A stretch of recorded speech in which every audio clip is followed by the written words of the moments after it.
What's up guys, Trevor here, and today I wanted to talk to you about a few things that I think every website needs once it gets past the initial startup stage. And this is very important because when you get past the initial startup stage, you need to grow, and if you don't push to grow, you can become stagnant and lose sales and lose revenue in the long run. So there's a lot of things to do in different fields, and I'm going to go over a few of those so that you have an idea of how you're going to grow once you get past the startup stage. So the startup stage might be considered all the work that it takes to get to your first order, or it may mean all the work it takes to get to your 10th order or 50th order. But what it really means is that once you get to the stage where you have customers, now you need to start offering more value to those customers than your competitors do in order to stay competitive and to dominate your market.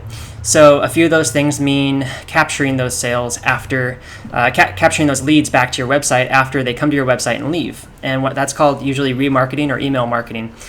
Two things there. So to set up a remarketing campaign, you have to get Facebook connected to your website and just look up a thing called the Facebook Pixel. The Facebook Pixel is something you grab from your Facebook account and you will put it onto your website. If you use Shopify, it's really easy. And it's a way for Facebook to know when certain people have gone to your website and to put ads in front of those people that you'll pay for eventually. One app to use for that is called Shoelace Retargeting, and it automates the process for you, so I highly suggest that app. Email marketing is another way to get people back to your site. It only works on a certain amount of people, usually less than 1% of your visitors.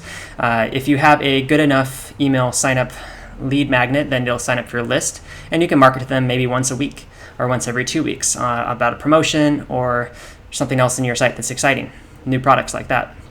And there's also an email marketing style called the education style, and that means that you offer some sort of a buyer's guide or some sort of an educational series of emails to your customers, and that's going to let you basically teach your customers more about your product. Maybe they were just interested, but they didn't really know about it or know why it met their needs and how it met their needs and stuff like that. So your email process for that is a bit longer, and you should set up some sort of automation. You should set up maybe 7 to 10 or more emails that go take a buyer from the problem solution phase to the product features and benefits stage, all the way down to the close. And then once they get a close, then you need to create another email sequence that goes out to those customers, the customers that buy a product from you, that teaches them all about delivery and all about assembly, if there's any assembly needed, and teaches them all about use, maintenance, and repairs, that kind of thing.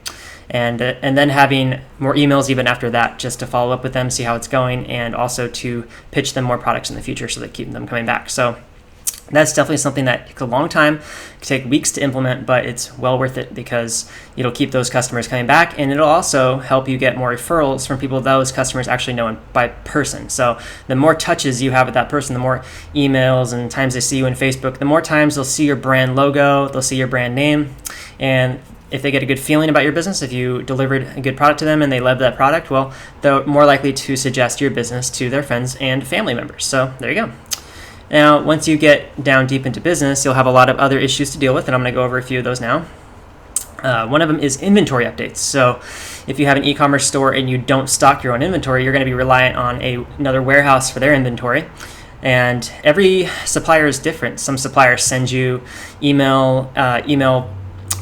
basically just emails with forms on them that say, we have this many of this unit in stock, and it'll list all their SKUs. Some suppliers have a lot of SKUs, some suppliers only have a few SKUs, and its SKU is just a specific product, a specific color, size, whatever, that one specific type of product. So you definitely want to set up some sort of a system where you have all those emails that come in, you want to get them taken care of. Now, some suppliers, they don't work with an email. They work with their own website. Like they might sell direct or something like that. Or they might have a wholesale portal. So you're going to have to actually go in and check that wholesale portal website or their direct website to check stock on the product. So the way I manage this is I have hired an virtual assistant.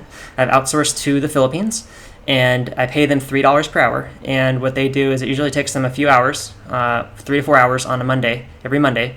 And they go through all the wholesale portals and all the websites and all the emails, and they either they just update the stock from that, and if there isn't an email from a supplier, they ask for that email, and then once they get it, then they update the stock. So every Monday I update stock. It's 6:30. That's my computer telling me it's 6:30.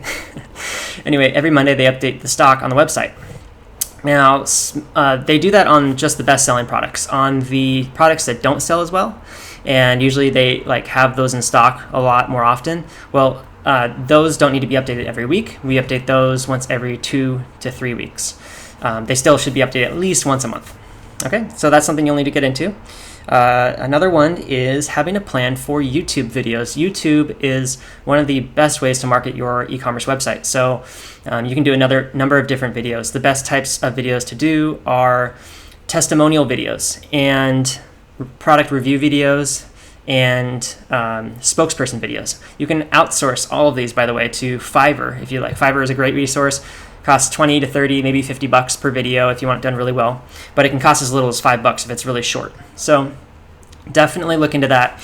You know, make your About Us page video with a good spokesperson. Make a product video for like a sales presentation video for each product you have, each best-selling product you have, like the 5 to 10 best sellers that you have, because that's going to really help close that sale with somebody who goes to your website. So definitely build that plan for your YouTube channel, and I suggest getting at least 5 to 10 videos right off the bat about each product. Use your keyword research to tell you which keywords to put in the title, the description, and whatnot. Make sure you put links to your product on your website in the description, and you can even make it a YouTube card pop up on the video for someone to click. So that's pretty cool. All right, moving on. You'll need to get unique content for all your product descriptions, whether you like it or not. Even if you're using Google product listing ads, people go to those ads and they see the manufacturer's content, and it's just not that great. So hire a professional writer to write sales copy for your product listings. Super important. And you can go out there on Fiverr and find this. There's even a company that I just found out exists called Dynamic Product Content Creation. Type that into Google, Dynamic content creation, and it should come up. But that's a great website for getting real, fresh, unique content made for your product listings and getting it done the right way, professional writers and whatnot. You don't need a lot of it. You just need enough. And you need to talk about the features and benefits of your product. Keyword is benefits, how it's going to help your customer relieve their problems and pain. So make sure you do that. The other big thing you need to do for your e-commerce store is get reviews. Now, in the beginning, it's hard to get reviews. You got to make sure that you set up a thing like, or if you're using Shopify, set up Shopify reviews, and then set up the add-on for that. There's an add-on app that actually sends out automated emails to customers. And there's a really high quality one called Yopo, but Yopo is very expensive. So I suggest going to the Shopify add-on app because that's going to do the same thing and it'll look just as good. So definitely do that. And if in the beginning you still need to get reviews. So what I suggest doing is going around to the internet and looking at other reviews of the products you're selling, and then rewriting those reviews for your website or hiring somebody else to do that. And you don't need more than 50 words per review. And I suggest don't put 5 stars for everything. Copy the star over. It's a 4-star, 4-star, 3-star, 3-star. People like seeing real reviews. So rewrite it a little bit. Don't copy and paste, but make sure you have reviews on your products and make sure they're real reviews. That way people have a good idea. It's going to serve them better, and it'll also make your conversion rate higher. All right. Next thing is you need secure seals for your website, and you'll probably put this on in the beginning stage of your website. So this isn't really a growth thing, but moving forward, you should probably look for better secure seals. And the number one best secure seal out there is Norton. So go check out Norton. They have the best converting secure seal. If you have a lot of orders, you can sign up for the Google Trusted Stores one. People love that. McAfee, I didn't really find made much of a difference. And honestly, you really don't need secure seals. I mean, they help, but they don't help that much. What really helps is the reviews and the product descriptions, pictures, videos, that kind of thing. All right, and the last thing is you got to do some SEO work. So make sure all your pictures have alt tags on them. Make sure your title tags and meta description is good. Make sure that you are making quality content for your website. Make sure you're writing blog articles that explain the products and explain things that are happening in your industry. And you can hire this all on Fiverr, $5 an article, no big deal. So, all right, guys, that's my tip. I'll keep this under 10 minutes for you. Bunch of tips for growing your website. Hope it was helpful, and definitely subscribe to my channel if you like this video. I'm going to try to do more of these. My goal is to do 1 video a day. So it's going to be e-commerce videos, lifestyle videos, stuff like that, but it should be good. All right, take care. I'll see you guys out there. Good luck.